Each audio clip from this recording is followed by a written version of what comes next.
Hai, Swallow Smackdown. Sudah hampir 4 bulan kita nggak bisa kemana-mana, kita di rumah aja.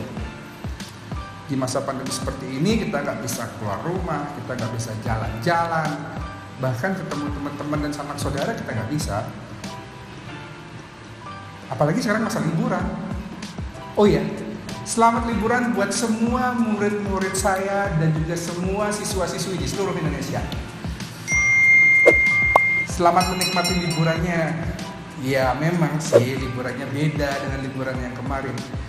Tapi syukurnya liburan sekarang ini kan sudah mulai kita menuju kepada fase new normal.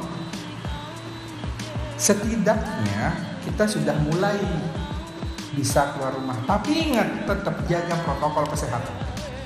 Selalu mencuci tangan, kemudian kalian ingat untuk selalu membawa sanitizer dan memakai masker jika keluar rumah.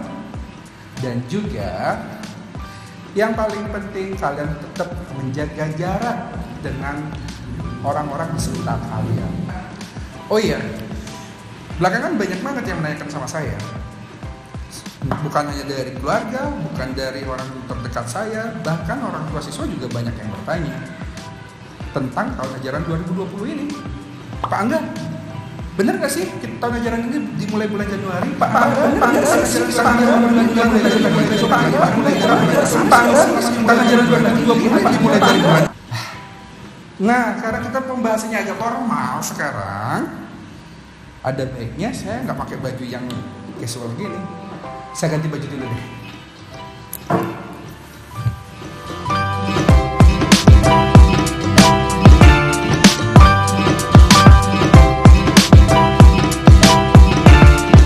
Oke, kita kembali lagi. Sudah pakai baju yang lebih resmi kan? Jadi gini, kita sudah masuk kepada fase baru dalam pandemi COVID-19 ini. Namanya fase new normal. Di mana transisi daripada fase new normal ini sudah mulai di berbagai bidang. Salah satunya itu juga di bidang pendidikan. Seperti panduan kegiatan dalam pembelajaran 2020 yang telah dikeluarkan oleh keputusan bersama dari 4 kementerian, yaitu Kementerian Pendidikan dan Kebudayaan, yang kedua Kementerian Agama, yang ketiga itu Kementerian Kesehatan, dan yang keempat itu adalah Kementerian Dalam Negeri. Di sana dinyatakan apa? Ini panduannya. Jadi, di dalam panduan tersebut, sekolah secara konvensional atau pembelajaran konvensional itu sudah boleh dilakukan di fase new normal ini. Tetapi hanya diperbolehkan di daerah yang sudah berada dalam zona hijau. Namun permasalahannya banyak. Di Indonesia ini baru hanya 6% wilayah di seluruh Indonesia yang sudah masuk ke zona hijau. Sedangkan lagi 94%-nya itu, atau sebagian besar itu masih berada dalam zona yang masih terancam. Berada di zona kuning, oranye, merah, bahkan ada yang zona hitam. Dengan kata lain apa? Hanya 6% itu yang sudah boleh melakukan pendidikan konvensional lagi, sedangkan 94%-nya lagi itu belum boleh melakukan pendidikan konvensional. Artinya 6% sekolah itu sudah boleh melakukan konvensional, sedangkan 94% lainnya itu masih menggunakan pembelajaran daring. Di mana daring ini kita masih belajar dari rumah saja, belum bisa ketemu dengan teman-teman, dan juga kita belum bisa pergi ke sekolah. Dan pertanyaan yang paling banyak ditanyakan tadi, kapan kita mulai belajar? Kita mulai belajar jadwalnya tetap sesuai dengan kalender pendidikan. Dimulai dari tanggal 13 Juli 2020. Artinya apa? Tidak lagi ada isu yang bilang mulai bulan Januari, 6 bulan kita libur. Itu sama sekali tidak. Ini sudah ada surat keputusannya. Kita tetap tahun ajaran 2020-2021 ini dimulai pada bulan Juli. Jadi pembukaan pembelajaran di satuan pendidikan itu akan mulai dibuka secara bertahap. Sehingga jika ada segala sesuatu dan lain hal itu dapat ditangani dengan baik dan secara sigap. Dengan kata lain, simulasinya seperti ini. Di bulan pertama itu dibuka untuk SMA dan madrasah aliyah. Kemudian di bulan ketiga itu dibuka lagi ke tahap berikutnya. Umpamanya apa? Di satuan tingkat pendidikan sekolah dasar, SMP, dan madrasah ibtidaiyah. Kemudian di bulan kelimanya baru dibuka lagi di tingkat PAUD yang formal ataupun non formal. Simulasi seperti itu. Namun jika ada sesuatu dan lain hal dalam arti kasus ini bertambah lagi setelah dibukanya di fase normal ini, dengan berat hati itu sekolah harus ditutup kembali. Dan tidak boleh ada pembelajaran lagi. Selain bertahap, ada beberapa protokol yang harus diikuti oleh sekolah ataupun madrasah, terutama yang memiliki asrama, di mana jika asrama tersebut memiliki peserta didik kurang dari 100 orang, itu dia memiliki 2 fase. Fase pertama, 2 bulan pertama itu tidak boleh diisi oleh peserta didiknya. Namun di bulan ketiga itu boleh diisi oleh 50% dari peserta didik. Sedangkan di bulan keempat itu baru boleh diisi peserta didik semuanya.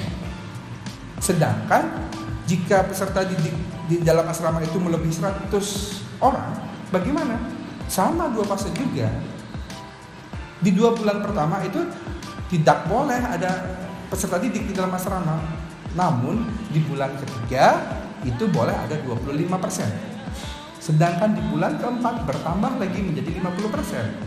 Kemudian di bulan kelima itu bertambah menjadi 75%. Dan di bulan keenam itu baru boleh 100%. Begitulah simulasi jika sekolah itu memiliki asrama. Nah, pertanyaannya pasti banyak kan, kenapa sih harus dibuka secara bertahap? Kenapa sih nggak sekalian aja dibuka semuanya? Itu juga sudah normal. Ingat, ini new normal, bukan normal. Gini, kenapa dibuat secara bertahap? Kenapa dibuka secara bertahap?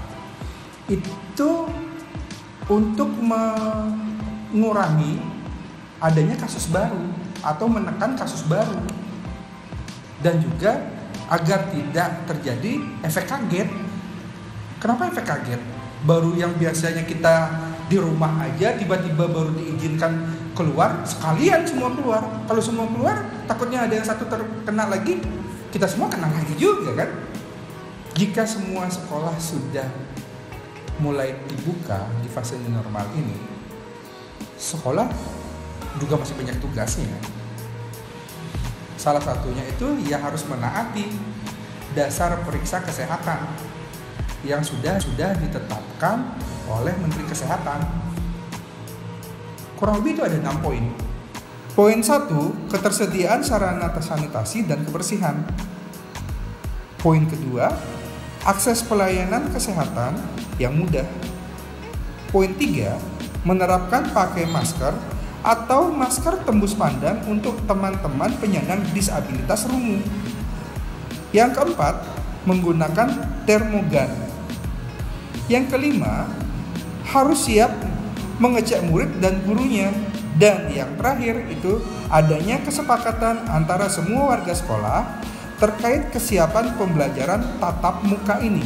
Nah, dari beberapa poin yang telah saya sampaikan tadi, buat teman-teman semuanya, tolong bersabar ya, terutama yang masih berada di wilayah zona kuning, oranye, merah, bahkan hitam sekalipun. Kalian memang tetap mulai pembelajaran itu di bulan Juli, tapi masih dari rumah ya, via online saja. Sedangkan buat adik-adik, buat murid-murid dan teman-teman yang sudah berada di zona hijau, selamat kembali ke sekolah. Temu kangen dengan teman-teman di sekolah. Tapi ingat, patuhi protokol kesehatan. Jangan sampai saking senangnya baru temu kangen dengan teman-teman, kalian lupa pakai masker. Dan yang paling penting, jangan sampai kalian terlalu kangennya, kalian balikan sama mantan ujung-ujungnya. Baik, gitu aja deh dulu video saya kali ini. Tetap jaga kesehatan, pokoknya ikuti social distancing, physical distancing, dan salam rahayu. See you on next video. Bye.